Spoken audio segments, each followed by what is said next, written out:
Hola, en esta clase seguiremos con la unidad 4, condiciones para la vida. En esta clase cubriremos los temas de clima y tiempo atmosférico, instrumentos meteorológicos, atmósfera y patrones de circulación atmosférica global y humedad relativa y precipitación. Primero vamos a hablar de clima y tiempo atmosférico. El clima, recordemos que es una estadística del tiempo atmosférico, o sea, una serie de parámetros calculados a través de mediciones en intervalos largos, como un mínimo 30 años. El tiempo atmosférico o tiempo meteorológico, en cambio, es el estado de la atmósfera en cuanto a temperatura, humedad, claridad, actividad de tormentas, etc., y cambia diariamente o incluso en periodos cortos de unas pocas horas. En esta imagen pueden observar representadas en diferentes colores zonas climáticas. Estos significan diferentes climas que son generales para cada región, que no cambian de un momento a otro. Es una medición más constante y general, ¿verdad? O sea, no indica si siempre esté lloviendo o siempre esté seco, sino en general si es una región fría o calurosa, si es una región húmeda o seca. Entonces es una clasificación de las áreas en relación a sus condiciones ambientales, sus condiciones climáticas, más o menos permanentes, o al menos por periodos largos de tiempo y que no cambian de un momento a otro. Les recomiendo ver el video que está en la diapositiva para comprender mejor este concepto. Nuestro siguiente tema es atmósfera y patrones de circulación atmosférica global. Primero vamos a definir que atmósfera es la capa de gas que rodea un cuerpo celeste. En este caso, los gases se mantienen rodeándolo porque son atraídos por la gravedad. Los gases, recordemos que tienen masa, tienen pesos y también son afectados por la gravedad, sin embargo, por su baja densidad se mantienen formando una capa de gas. La atmósfera terrestre está constituida por varias capas. La más cercana, llamada troposfera, contiene al menos del 75% del aire que está en la atmósfera. O sea, es la capa más densa, todas las demás son mucho menos densas. Y ahí está aproximadamente el 75% del aire. De este, aproximadamente el 95% se encuentra a 30 kilómetros de altura o menos. El aire de nuestra atmósfera está compuesto principalmente por nitrógeno, que constituye el 78%. El oxígeno es el 21% y los demás están en proporciones mucho menores, como el argón 0.9%, el dióxido de carbono 0.03%, el ozono varía según el lugar y hay otros gases en proporciones muy pequeñas que se miden ya en partes por millón. El vapor de agua también está presente en la atmósfera, pero en cantidades bastante variables, depende mucho de la zona, del clima particular, de la zona en donde estemos observando. Y pueden haber otras partículas como polvo, polen o agua en suspensión, que es lo mismo que las nubes. La atmósfera como tal está compuesta de varias capas. Vamos a hablar de ellas desde la más baja o más cercana a la superficie terrestre hasta las más externas. La troposfera, entonces, es la capa más baja y más cercana a la superficie terrestre. Llega a medir aproximadamente 6 kilómetros de altura en los polos, 17 kilómetros en las latitudes medias y 18 kilómetros en los trópicos. O sea, la troposfera es mucho más ancha en las zonas tropicales, las zonas más cercanas al Ecuador. Aquí se encuentra, como ya habíamos dicho, aproximadamente el 75% de la masa atmosférica, pero además acá está el 99% del vapor y los llamados aerosoles, que son partículas suspendidas.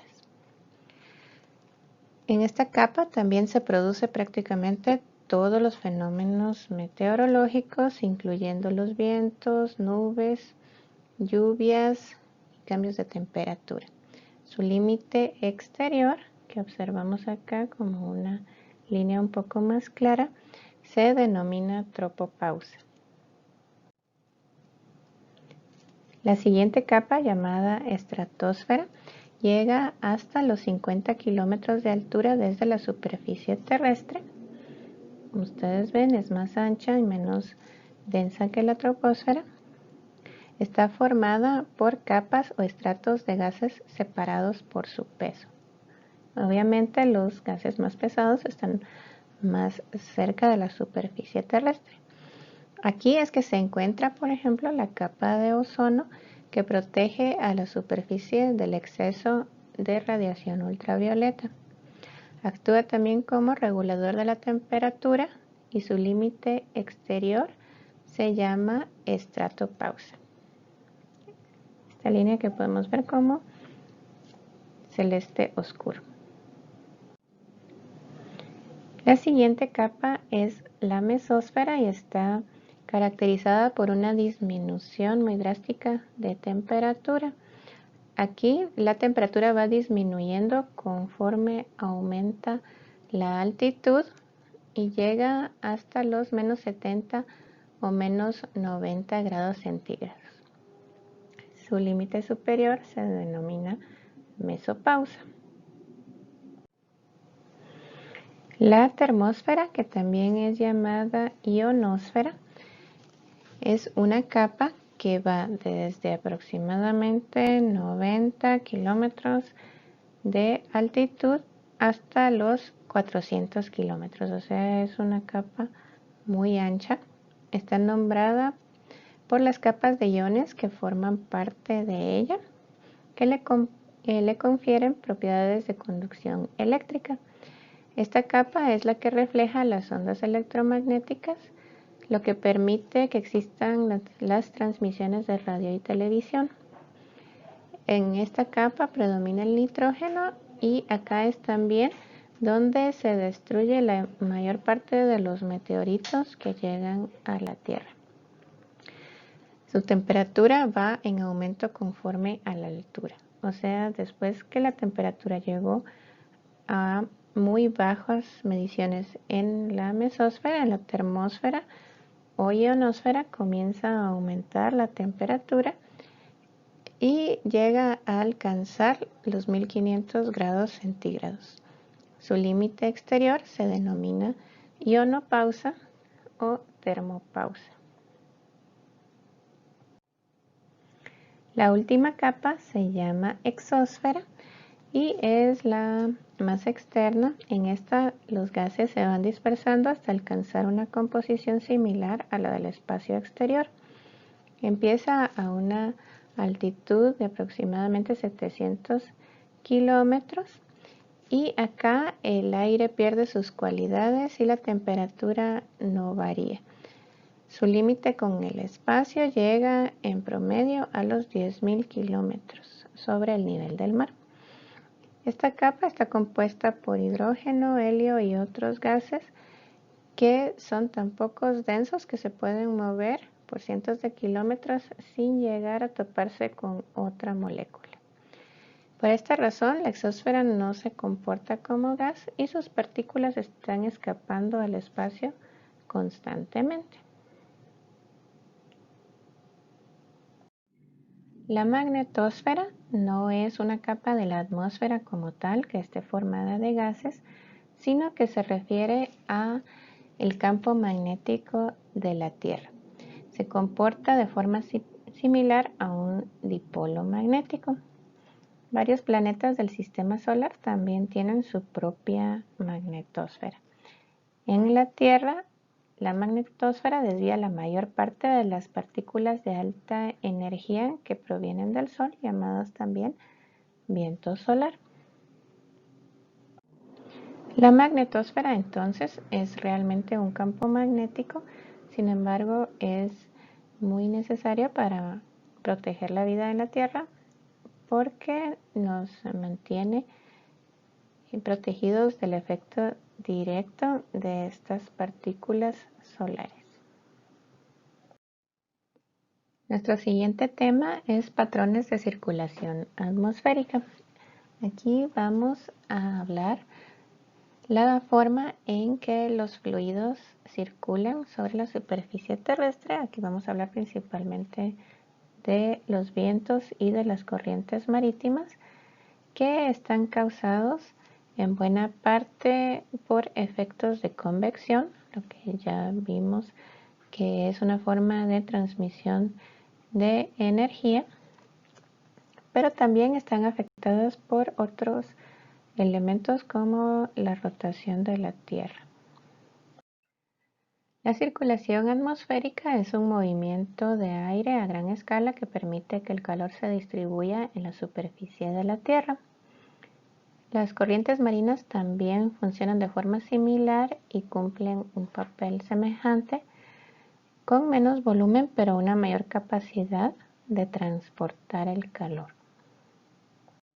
A partir del estudio de la circulación atmosférica se han logrado definir algunos patrones que se delimitan en función de la latitud, o sea, estos patrones se repiten en las mismas latitudes de nuestro planeta.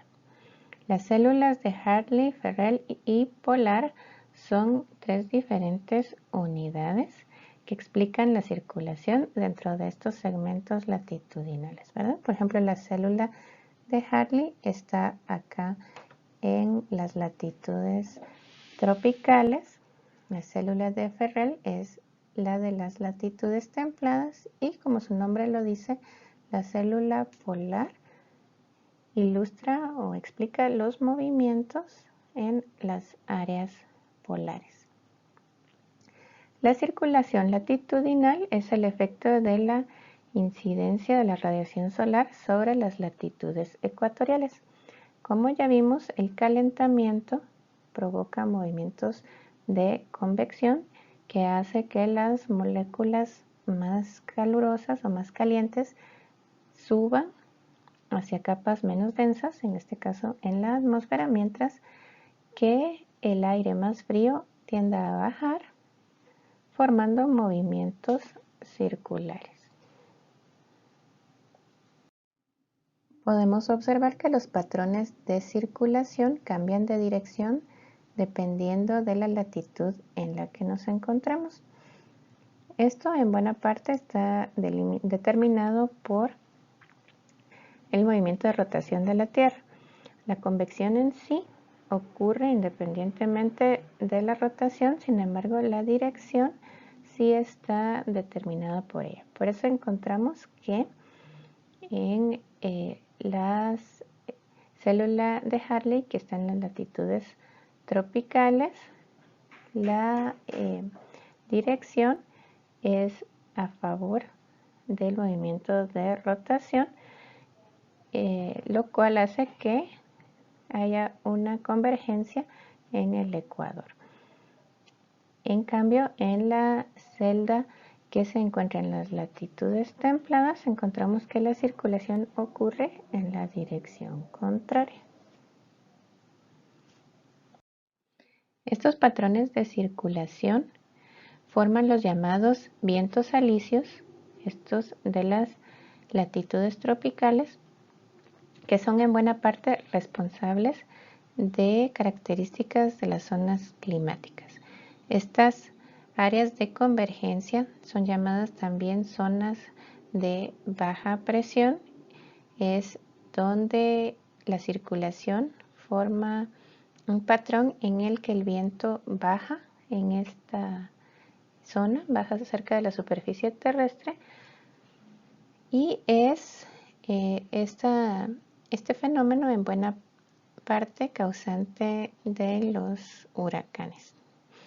También hace que la mayoría de la humedad se acumule en estas zonas, mientras que acá en el límite entre la zona templada y la zona tropical, la llamada zona subtropical, tiende a ser muy seca, pues la humedad es llevada por los vientos alisios hacia las latitudes tropicales. A diferencia de los patrones de circulación en la atmósfera, las corrientes oceánicas son movimientos de aguas en los océanos y mares y tienen causas diversas. Sin embargo, los movimientos de la Tierra, principalmente el movimiento de rotación, son una de las principales causas. El movimiento se produce entre el fondo marino y la superficie, pero también sobre la superficie. Estas corrientes superficiales son como remolinos en la superficie de los océanos y son en buena medida los que contribuyen al clima al transportar y distribuir calor y humedad desde algunas regiones del planeta hacia otras. Recomiendo mucho que vean este video, del que les dejo este enlace acá. Representa de una forma muy bonita y muy ilustrativa estos patrones de circulación en la superficie de los océanos en todo nuestro planeta. Nuestro siguiente tema es humedad relativa y precipitación. La humedad relativa se define como la relación entre la presión parcial del vapor de agua y la presión de vapor de equilibrio del agua sobre una superficie de agua a una temperatura dada. Esto se escucha muy enredado, pero realmente se refiere a la cantidad de humedad que está contenida en el ambiente, que está suspendida en el aire en un ambiente determinado. Acá un concepto importante es el punto de rocío, que es la temperatura más alta a la que el vapor contenido en el aire comienza a condensarse. O sea, punto de rocío es la temperatura en la que la humedad del aire va a dejar de estar suspendida como vapor y va a comenzar a condensarse en gotas de agua. La humedad relativa depende de otras condiciones, principalmente la presión y la temperatura. La misma cantidad de vapor de agua produce una mayor humedad relativa en aire frío que en aire caliente. O viéndolo de otra forma, el aire caliente es capaz de contener una mayor humedad relativa sin que se alcance el punto de rocío. La humedad relativa normalmente se expresa como un porcentaje. Al 100% de humedad relativa, el aire está saturado y se encuentra en su punto de rocío. Por ejemplo, en esta gráfica podemos observar diferentes temperaturas de aire y observamos que para que se llegue al punto de rocío se necesita que haya mucha más cantidad de humedad contenida en el aire. Para los seres humanos, una condición de humedad ambiental óptima está entre las humedades relativas del 30 y del 70%.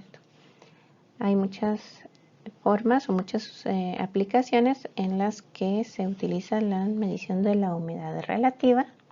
Si ustedes ven las aplicaciones que les dicen el estado del tiempo en sus celulares, van a encontrar las mediciones de humedad relativa del lugar en donde se encuentran y van a ver que varía mucho según si estamos en la estación seca o en la estación lluviosa, y también está un poco relacionado con la temperatura. Los higrómetros son los instrumentos que se utilizan para medir la humedad del ambiente, y hay algunos que son bastante clásicos, como se hacían en los tiempos más antiguos, y actualmente la mayoría de estos instrumentos son digitales. La precipitación, que es distinta de la humedad relativa, es cualquier forma en la que el agua cae desde la atmósfera hasta la superficie terrestre. Por ejemplo, la condensación que se puede dar cuando hay una humedad relativa muy alta no se considera precipitación. Esta es rocío, es una forma de condensación, como ven ustedes ahí indicado, ¿verdad? La precipitación no incluye neblina ni rocío. Estas son formas de condensación que sí están relacionadas con la humedad relativa. La precipitación es distinto, es el agua que está suspendida en la atmósfera, que está formando nubes y que cuando se condensa cae hacia la superficie terrestre. Puede caer en diferentes formas, puede ser lluvia, llovizna, nieve, aguanieve o granizo. La precipitación, principalmente la lluvia, es medida por instrumentos llamados pluviómetros. Existen muchos tipos de pluviómetros, pero en general lo que ellos hacen es medir la precipitación en milímetros utilizando unos contenedores que permiten acumular el volumen de agua que cae en un periodo determinado en un área conocida. Este es un ejemplo en el que tenemos un recipiente de 1 metro cuadrado y tiene una regla que nos permite medir cuánta agua ha caído y medirlo en una escala de milímetros. Esto permite que convertamos a una medición de litros por metro cuadrado, que es lo mismo que decir los milímetros de lluvia, o sea, 1 litro en nuestro recipiente de 1 metro cuadrado va a marcar en la escala 1 milímetro. Entonces, por ejemplo, si decimos que en una región caen 300 milímetros de lluvia al año, nos referimos que han caído 300 litros por cada metro cuadrado de la región a lo largo del año. Esto en términos de precipitación es bastante poco. De hecho, las áreas húmedas de nuestro planeta tienen precipitaciones anuales de varios miles de milímetros. Una precipitación anual de 200 o 300 milímetros es propia de un área seca. El año hidrológico depende de los ciclos estacionales de cada región y se inicia el mes siguiente al que se registran menores cantidades de lluvia. En Guatemala se dice que empieza en enero, lo cual significa que en diciembre se espera que haya lluvias, aunque sean muy pocas, pero en enero ya no. Esto pues últimamente ha variado mucho, como ha estado ocurriendo en todo el planeta, donde estamos viendo la tendencia a periodos de sequía más prolongados. Como les mencioné en la diapositiva anterior, que tanta precipitación hay varía mucho entre las regiones e incluso en los continentes. En los desiertos las precipitaciones anuales son de entre 0 y 200 milímetros, puede ser un poquito más, mientras que en la región del Chocó, que está entre Panamá y Colombia, que se considera la región más húmeda del mundo, se registran más de 9.000 milímetros anuales. Ahí hay una anotación, un dato curioso, que el desierto de Atacama en el norte de Chile es el área más seca del mundo y ha registrado hasta 400 años sin que haya lluvias. Hasta aquí llegamos en la clase de hoy. Recuerden revisar las actividades que tienen que hacer para esta semana y mucha suerte en sus exámenes.